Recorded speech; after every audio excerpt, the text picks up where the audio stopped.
Hello, in our English lesson today, we're going to talk about writing, and more specifically, how to write a letter of complaint.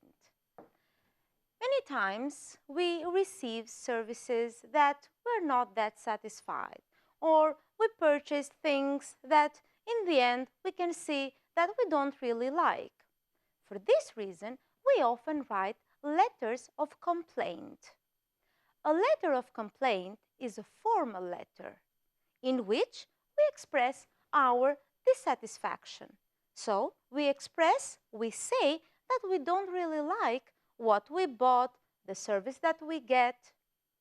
The style, we said, has to be formal and the tone impersonal, which means that it's not that we have a personal problem with the person that sold something to us, but it has to be something in general. Also, the letter might have a mild tone or a stronger tone if we are absolutely dissatisfied with what we bought or what we got. Now, we should never be insulting when we write a letter. We have to be very careful. Together, we're going to see one by one the steps that we need to follow in order to write this letter of complaint. The letter of complaint consists of the greeting, in which we start, "Dear Sir or Madam," if we don't know the name of the person, or "Dear Mr. Brown," for example, if we know to whom we are addressing the letter. We have the introduction, the first paragraph, where we state the reason. So why are we writing this letter? To complain, of course. In the main body, we have got two paragraphs. First, we write the complaint and we give justification and details. In the other, we write another complaint and still we give justifications and details. We finish the letter with the conclusion, in which we ask the actions. What do we want from them? We want a refund. We want something else. We have to state it. The closing remarks. And in the end, we sign off. So depending on how we greet, if we know the name of the person, then we're going to end in a different way. But we are going to see things one by one. Okay, let's start with greetings.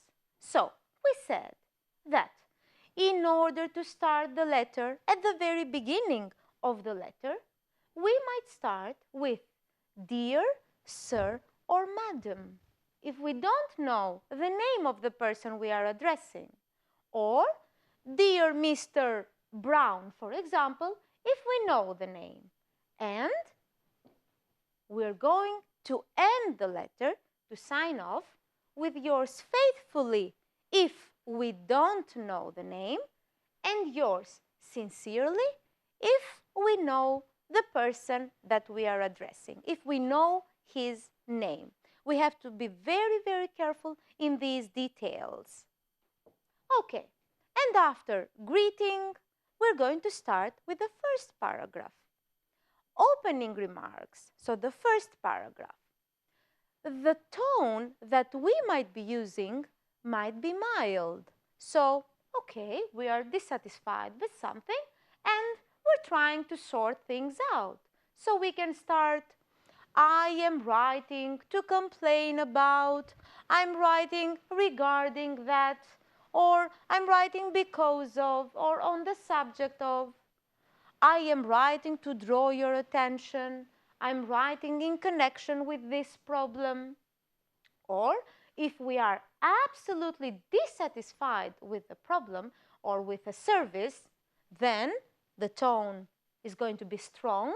So we start, "I was appalled at," or "I want to express my strong dissatisfaction," or "I feel I must protest," or "I feel I must complain about that thing that I bought, the service that I took." Okay, And after stating the reason why I'm writing in the first paragraph, then we continue with the main body. In the main body, we said that we're going to give the complaint, and this complaint should be justified. How is going that to be done? Let's see some examples. I still haven't received the goods I ordered, in spite of the fact that I sent you a check 3 weeks ago, or despite the fact I sent you a check 3 weeks ago. So, the linking words are really important because we state the problem and then we justify why we feel this way. Another example, although or even though I have only used the automatic tin opener once, it no longer works. I have written to you twice, but you have not taken any action. Again, we start with a linking word to show this contrast of what you promised and what I took in reality. And another example, I have already written to you twice. Nevertheless, or however, you have not taken any action. So, although I did this, the linking words nevertheless and however, to show the contrast, give us another reality. Let's imagine that we wrote one paragraph in the main body and we want to add another complaint. What are the linking words that we are going to use? We can say, what is more, in addition, furthermore, moreover, and then we add our complaint and we give another justification with its different details. Let's move on now and let's join the sentences. Let's practice how can we join different sentences. So, I called your store several times. I have not had a reply. We need to use the word although. So, what can we say here? Although I called your store several times, I did not have a reply, or I have not had a reply. So, we put the linking word in the beginning to show the contradiction of what I did and what was your answer or your reply. I only bought the kettle last week. It has stopped working, and we need to use even though. Even though I bought the kettle last week, it stopped working. And another example, your engineer called for the 3rd time in the past 2 weeks. I am still without a working machine. And we need to use in spite of to show again the contradiction. So in spite of the fact that your engineer called for the 3rd time, well, in the past 2 weeks, I am still without a working machine. Let's continue and let's see the closing remarks. We said that we can open the letter in a mild tone or in a strong tone if we are really dissatisfied. So depending on how we open the letter, we're going to close the letter. If our tone was mild, then we need to end the letter. I hope you will replace. I assume you will replace. I trust the situation will improve quickly. I hope the matter will be resolved. I hope we can sort this matter out amicably. Or, if it's strong, if I am absolutely angry or dissatisfied, we can say, I insist you replace the item at once. Or I demand a full refund. Or I hope that I will not be forced to take further action. We can see that the tone might be mild or strong, but never impolite. We said that the tone should be impersonal, which means that we don't want to give our personal opinion, but it is more general. And it's not that we focus on the fact that we have a problem with the person itself, but we have a problem with the situation. So, imagine that we went to the chemist and we received a service that we did not like. We are going to rewrite the sentences using the passive, and the focus is going to be on the action and not on the person that we can see. So, the pharmacist served me within 10 minutes. We don't really care, we don't give that much importance to the pharmacist. But the fact that I was served within 10 minutes. Past, the verb to be in the past, and the past participle. We have already talked about passive voice and how it gives an impersonal tone. I realized the pharmacist had given me the wrong medicine. So, I realized I was given the wrong medicine. The pharmacist should have checked the prescription more carefully. The prescription should have been checked more carefully. The pharmacist corrected the mistake. So, the mistake was corrected. As we can see, we don't say by who, by the pharmacist, because our attention is on what has been a mistake and not on who did it. That's why the tone is impersonal, not personal. The pharmacist must not make this mistake again. So, this mistake must not be made again. Let's continue and let's see some mistakes that usually students make while writing. Many times we start writing and we believe that what we have written is fine. I always tell my students to double check what they've written. So once you finish, go and reread what you have written. You will see that you are going to evaluate yourselves, you are going to check yourselves. And this is one of the most important competencies that we're talking about, because self-evaluation means that we have self-correction and we learn from our own mistakes. Okay, we have a letter that has been written and together we're going to correct the mistakes. Dear Sir, Madam. We start in this way because we don't know the name of the person that we are addressing. I wrote to complain for a washing machine who I recently took from your company.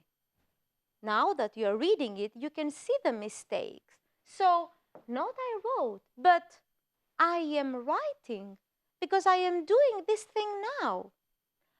I am writing to complain about and not to complain for. But you might say that it has the same meaning. Yes, but specific words take specific prepositions. So be careful. You complain about something and not for. To complain about a washing machine, who? We cannot use who. It's not used for people. But we need a machine which, because we're talking about the machine and we're talking about an object. So, a machine which I recently took I don't think that you really like the word took. It's even better to use purchased because it is a more, let's say, academic word for you to use. Let's continue with the second paragraph. When I used the machine for the first time, properly it worked. Is there a mistake? Of course it is. In the English language, we cannot use any order. We need to be specific. We need to use the subject, the verb, and then other words like adverbs. So we cannot say properly it worked, but it, the subject, the verb worked, and then how did it work? It worked properly. And the clothes come out. We're referring to the past. So not come. The verb come in the past becomes came. So the clothes came clean and fresh. It's fine. The first time the machine worked properly, it was fine. What about the second time? Let's see. Also, when I used the machine the second time, it seemed to have been a malfunction while the rinse cycle. This was something positive, and now we have something negative.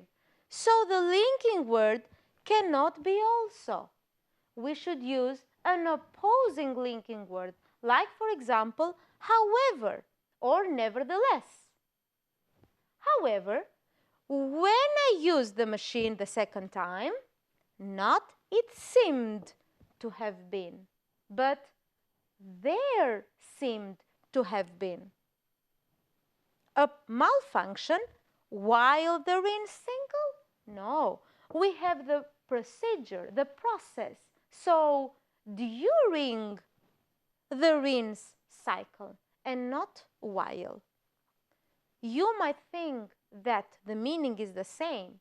The meaning might be the same more or less, but the structure of every word is different. So we can say, while I was working, while plus the subject, and you have the present continuous.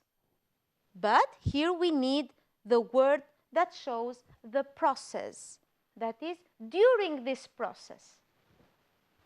The clothes still had quite a lot of soap in them when I have taken them out.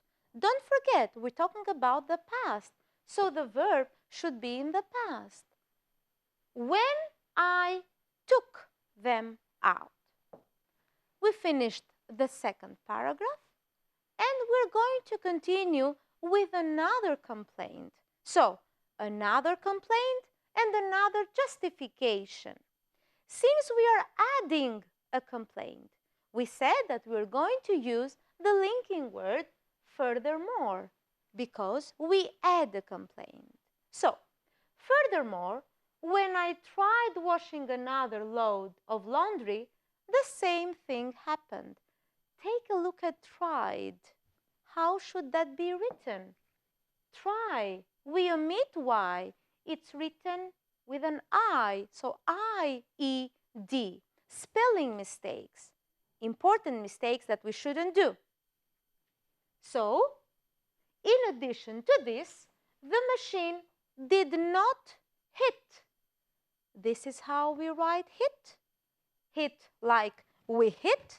No, we need hit for the meaning of warming. So hit should be written with an EA. Again, another spelling mistake. So it sounds the same, hit, hit, but it is written differently. Be careful. Okay.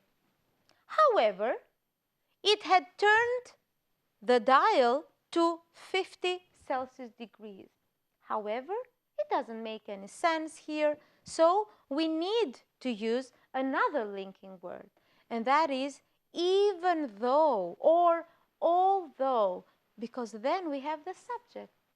So even though I had turned the dial to 50 Celsius degrees, The water in the machine remained cold throughout the entire cycle.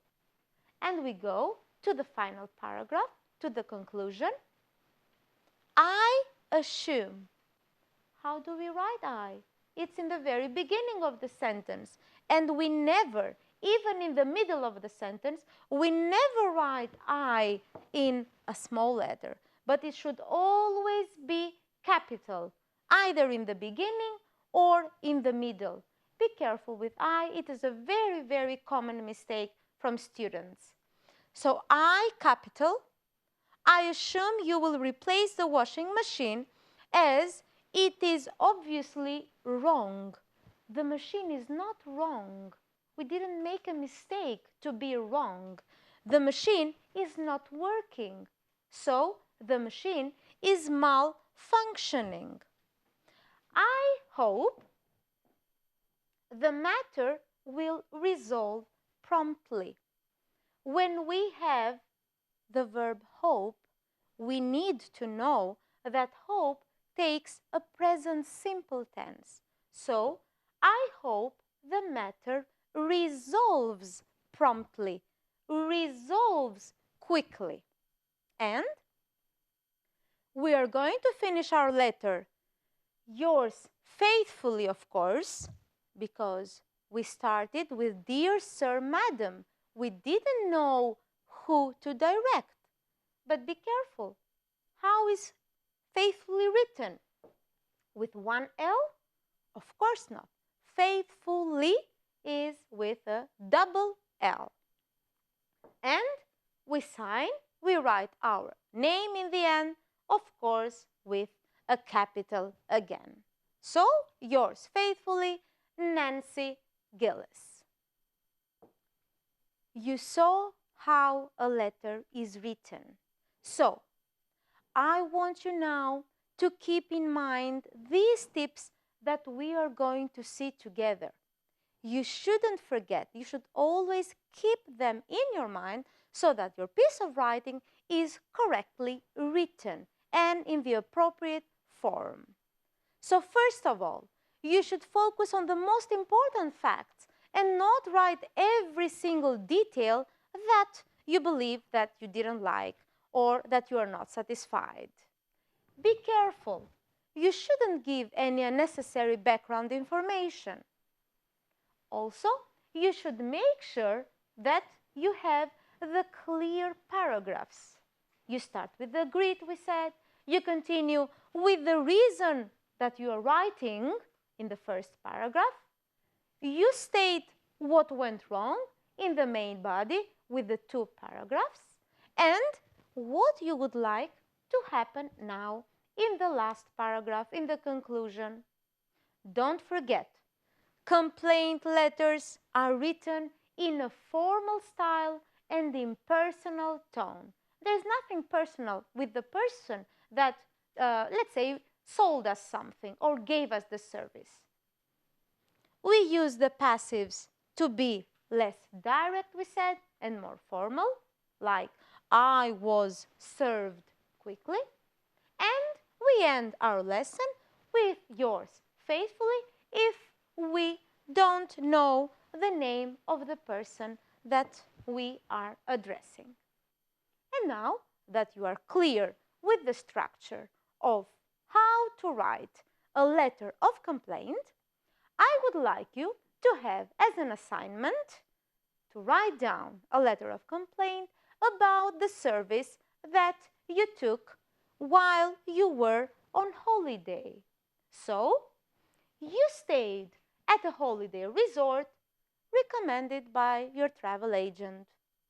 You did not enjoy your stay there, and there were many difficulties, a number of difficulties.